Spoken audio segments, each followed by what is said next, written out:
बिस्मिल्लाहिर्रहमानिर्रहीम अस्सलामु अलैकुम। क्रिकेट जगलबात के प्रोग्राम में खुशामदीद। मैं हूं आपका मेज़बान मोहम्मद अब्दुल्ला।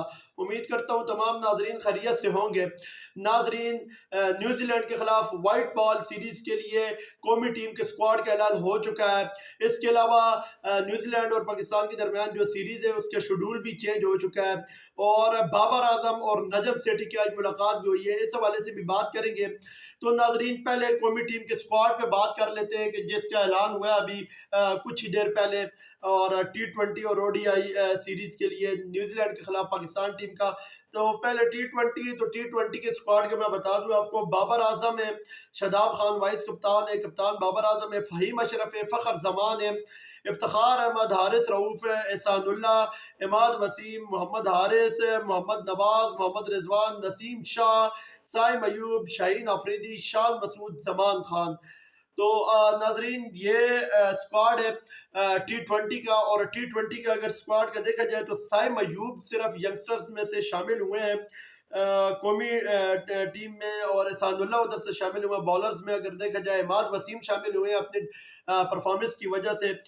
नसीम शाह के मुझे समझ नहीं आ रही क्यों उसको लिया है, उसकी जगह नहीं बनती थी, क्योंकि अफगानिस्तान के खिलाफ सीरीज में भी आप देख लें PSL में भी कोई इतनी खातिर खा परफॉर्मेंस नहीं दी थी नसीम शाह ने, लेकिन T20 में अब उनको ले लिया गया है।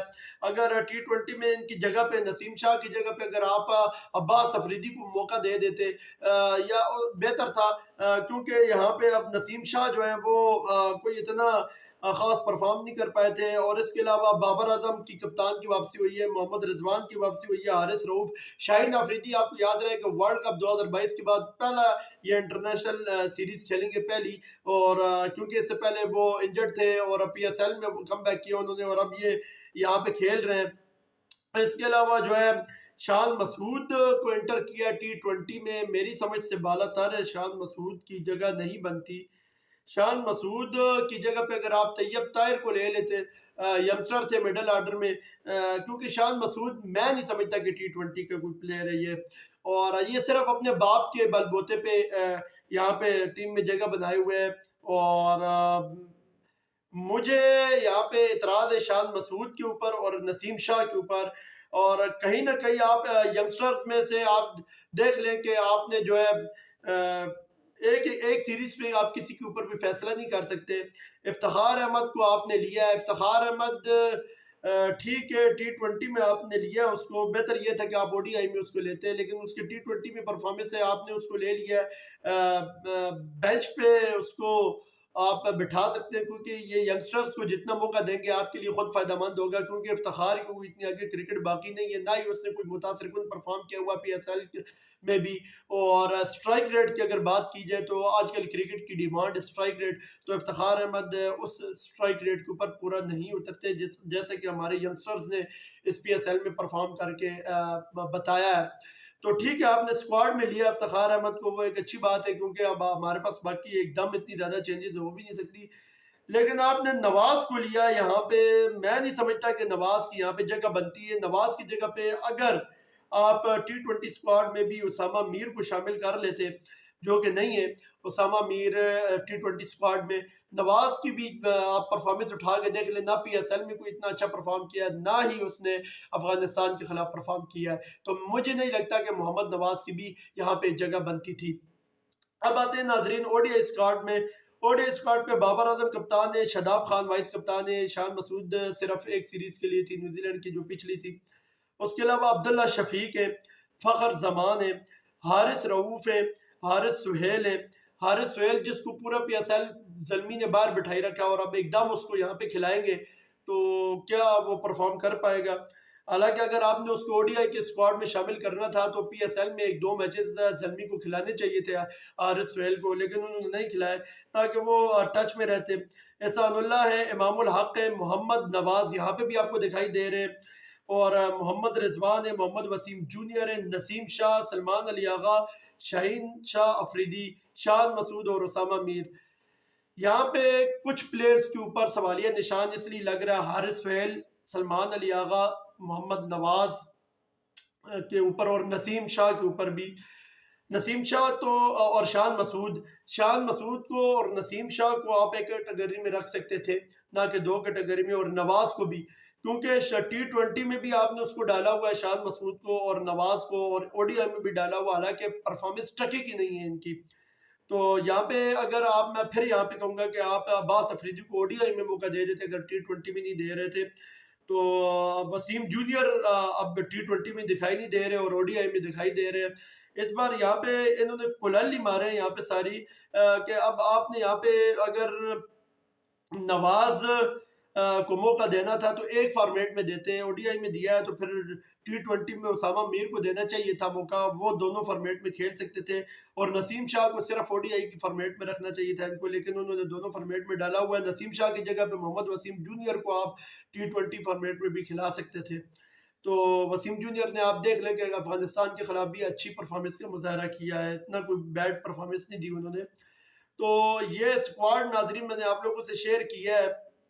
और शादाब खान वाइस कप्तान है, मैं आपको फिर बताता चलूँ, शादाब खान की सिलेक्शन पे मैं सवालिया निशान समझता हूँ, क्योंकि ये इनकी परफॉर्मेंस ना PSL में रही है, ना इनकी परफॉर्मेंस अफगानिस्तान के खिलाफ सीरीज में रही है। उल्टा आके उन्होंने बयानबाजी भी शुरू कर दी है, और जो कि मैं समझता हूँ कि PCB के कवानीन के अगेंस्ट जाता है ये चीज़।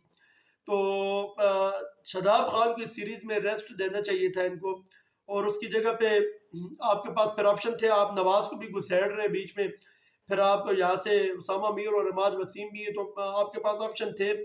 तो लिहाजा शादाब खान मैं नहीं समझता कि इस दोनों बिल्कुल, या तो फिर आप एक स्क्वाड में रखते, या तो ODI के या T20 के रखते, फिर महदूद करते उसको। खैर अब ये स्क्वाड आप लोगों से मैंने शेयर किया है, 2-3 चेंजेस जो इन्होंने किए यहाँ पे गलत है।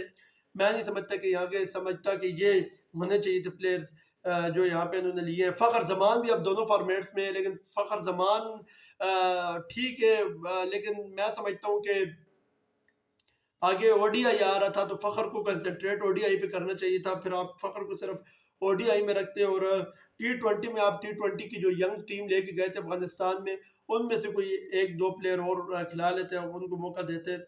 बहरहाल अब ये टीम सेलेक्ट हो चुकी है नाजरीन, और T20 और ODI की, और इनका जो शेड्यूल चेंज हुआ है वो भी मैं आप लोगों से शेयर करता चलूँ कि न्यूजीलैंड टूर और पाकिस्तान शेड्यूल में एक बार फिर चेंजेस हुई है। 14 अप्रैल से ये सीरीज का आगाज होगा। इस सीरीज का पहला T20 खेला जाएगा लाहौर के मकाम पे, फिर दूसरा 15 अप्रैल को लाहौर के मकाम पे, फिर 17 अप्रैल को तीसरा T20 भी लाहौर के ही मकाम पे खेला जाएगा। उसके अलावा रावलपिंडी के मकाम पे चौथा T20 20 अप्रैल को, 24 अप्रैल को पांचवा T20 खेला जाएगा, और उसके बाद 27 अप्रैल को पहला ODI, और सेकंड ODI जो है 29 अप्रैल को पिंडी के ही मकाम पे खेला जाएगा। पिंडी में 2 ODI रखे हैं इन्होंने, ये चेंजेस किए, और कराची के मकाम पे सिर्फ 3 ODI खेले जाएंगे। 3 मई को थर्ड ODI, 5 मई को फोर्थ ODI, और 7 मई को फिफ्थ ODI। तो ये शेड्यूल है जी। और इसके अलावा अगर मैं बताता चलूँ, बाबर आजम की भी मुलाकात हुई आज नजम सेठी से। उन्होंने ट्वीट करके बताया, Babar Azam came to see me today. I told him he will lead the ODI and T20 international team against New Zealand, and then announced the squads. So all those who were spreading fake fears are out of jobs today. तो अपने tweet में नजम सेठी ने, मैं उर्दू में आपको बताता चलूँ कि क्या लिखा है। बाबर आजम आज मुझसे मिलने आए थे, मैंने इन्हें बताया कि वो न्यूजीलैंड के खिलाफ वनडे और T20 सीरीज में पाकिस्तान टीम की क़यादत करेंगे। नजम सेठी ने कहा कि इस मुलाकात के बाद PCB ने न्यूजीलैंड के खिलाफ सीरीज के लिए वनडे और T20 स्क्वाड्स का ऐलान किया है। इन्होंने कहा जो लोग जेली खदशात फैला रहे थे वो गलत साबित हुए।